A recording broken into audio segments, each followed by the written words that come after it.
নমস্কার, আমি রাখি। আমার নতুন আরও একটি ব্লগে আপনাদের সবাইকে স্বাগত জানিয়ে আজকের ব্লগটি শুরু করলাম। কেমন আছেন আপনারা সবাই? আশা করছি ভালো আছেন, আর আমরাও বেশ ভালো রয়েছি। এখন বাজে সকাল 7টা, আপনাদেরকে সাথে নিয়েই ব্লগটা শুরু করলাম।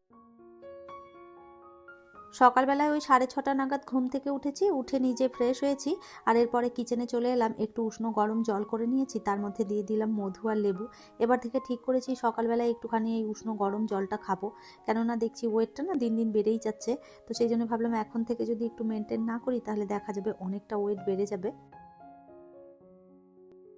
আজ এইদিকে রুমটার বিছানার চাদরটা একটুখানি তুলে দেবো, তো সেই জন্য ভাবলাম সকাল সকাল বিছানার চাদরটা তুলে দিই, তারপরে একটা ধোয়া কাচা চাদর পেতে দেবো। দিদি আসার আগে যদি এই কাজগুলো গুছিয়ে দিতে পারি বেশ সুবিধে হয়, জানেন তো। নাহলে দেখা যায় দিদি ঝাড়ু পোছা মেরে দিয়ে চলে যাওয়ার পর যদি এই কাজগুলো করি তখন দেখা যায় ঘরটা আবারও নোংরা হয়ে যায়। তো যাই হোক, এই যে বিছানার চাদরটা তুলে নিচ্ছি। আজ থেকে বিবেকদের ফাইনাল এক্সাম শুরু হলো, সেই 13 তারিখ পর্যন্ত এক্সাম চলবে। জানেন তো, আগেরবার যখন এক্সাম দিয়েছিল তখন সমস্ত জানা জিনিসগুলো ছেড়ে দিয়ে এসেছে। যে জিনিসগুলো ও সব সময় আর কি ওকে করানো হয়েছে জানে, সেই জানা জিনিসগুলো ছেড়ে ছেড়ে এসছে। আর জানা জিনিসগুলো যখন ছেড়ে আসে এতটা মন খারাপ হয়েছিল কি বলবো আপনাদের।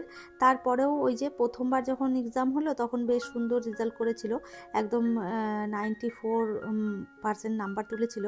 আর এবার নাম্বারটা অনেকটা কমে গেল পরের বার আর কি, তখন তুলেছিল ওই 78 এরকম করে নাম্বার তুলেছে।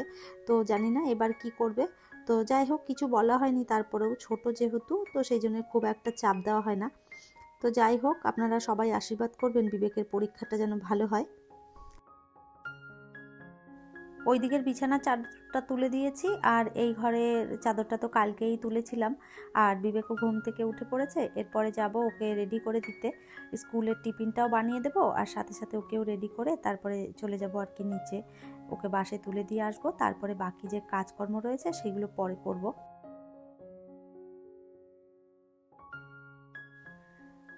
আর এই যে বিবেকের স্কুল ড্রেসটা আয়রন করে দিচ্ছি। এই কাজগুলো আমি সন্ধেবেলাতেই গুছিয়ে রাখি, তবে কাল আর এই কাজটা করা হয়নি।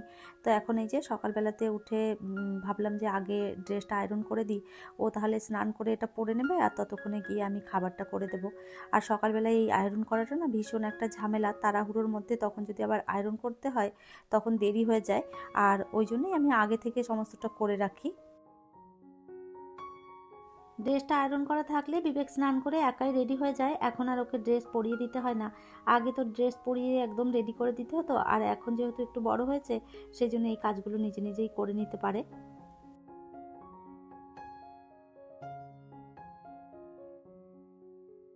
আজ আগেই বলে দিয়েছে ভাত খেয়ে স্কুলে যাব না, পরোটা বানিয়ে দিতে হবে। তো ওই জন্যে আমি আর কোনো কথা না বলে না তাড়াতাড়ি করে পরোটাটাই বানিয়ে দিচ্ছি। এখন পরীক্ষা দিতে যাবে, যদি মাথা খারাপ করে দিই তাহলে আরও বেশি সমস্যা। যেইটুকুনি মনে থাকার কথা সেটাও ভুলে আসবে। তো সেই জন্য ভাবলাম যে পরোটাটাই করে দিই, আজকে এটাই খেয়ে যাক।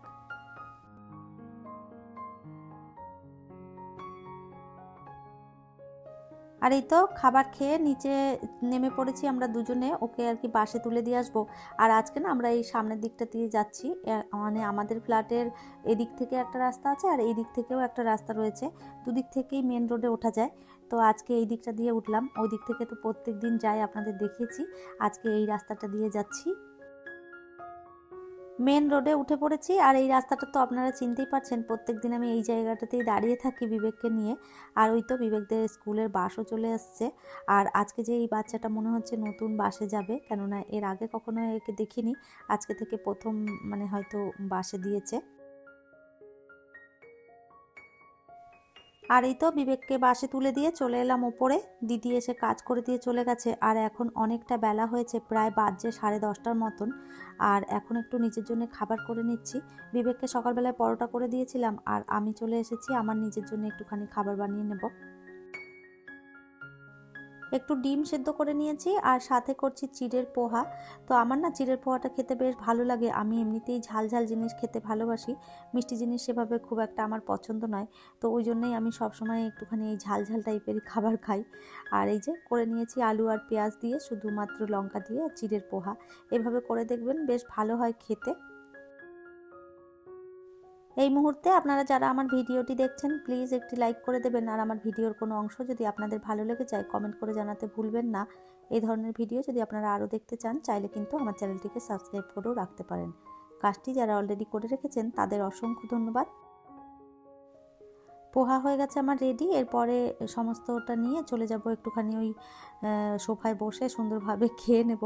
তো একটুখানি খাবারটা শান্তি করে খেয়ে নিই, তারপরে বাকি কাজকর্ম করব। বেশ কয়েকটা কাপড় জামা রয়েছে, ওইগুলো মেশিনের মধ্যে দিয়ে দিলাম। আর এখন এই যে দিয়ে দিচ্ছি কাচার জন্য। যতক্ষণে কাপড়টা কাচা হতে থাকবে ততক্ষণে ওইদিকে গিয়ে আমি দুপুরের রান্নার জোগাড় করব। অনেকটা বেলা হয়ে গেল, দেখতে দেখতে ঘড়ির কাঁটা মনে হয় যেন ছুটতে থাকে। তো যাই হোক, মেশিনে কাচা হতে থাকুক, চলুন কিচেনে যাওয়া যাক। আপনারা তো জানেনই দুপুরবেলা রান্নার আগে আমাকে দুধ গরম করতে হয়।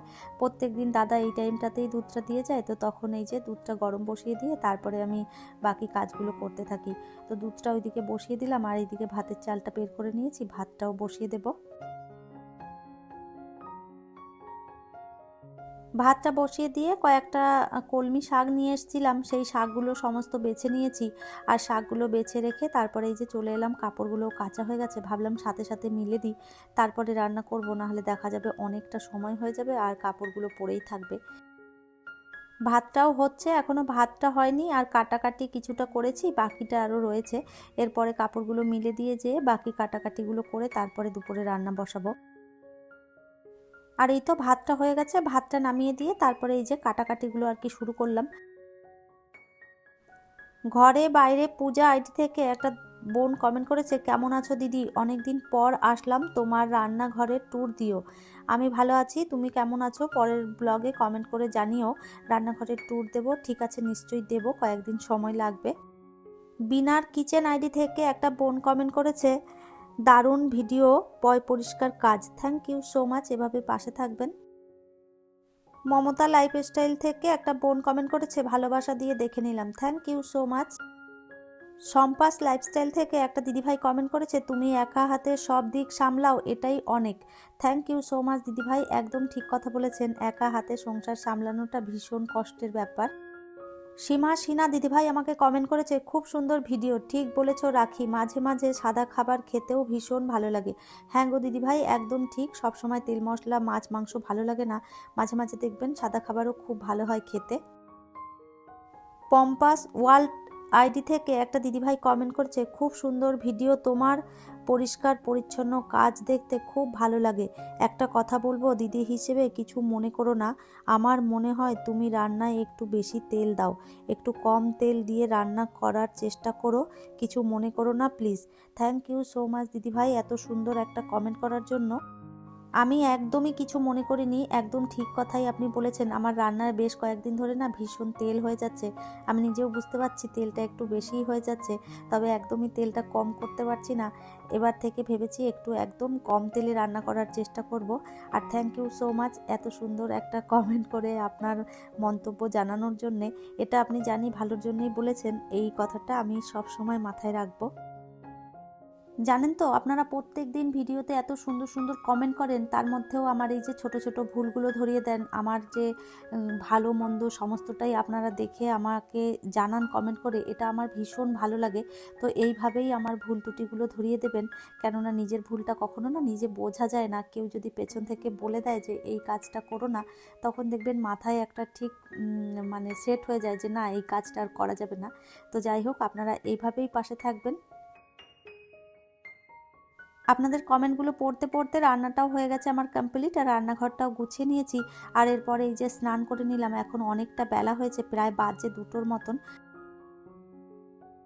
আর এই তো খাবার খেতে বসে পড়লাম। তাহলে চলুন, আমার আজকের ভিডিওটা এই পর্যন্তই, ফিরবো নতুন ব্লগ নিয়ে, ততক্ষণের জন্য সবাই ভালো থাকবেন, সুস্থ থাকবেন, আবারও দেখা হবে নতুন একটি ব্লগে।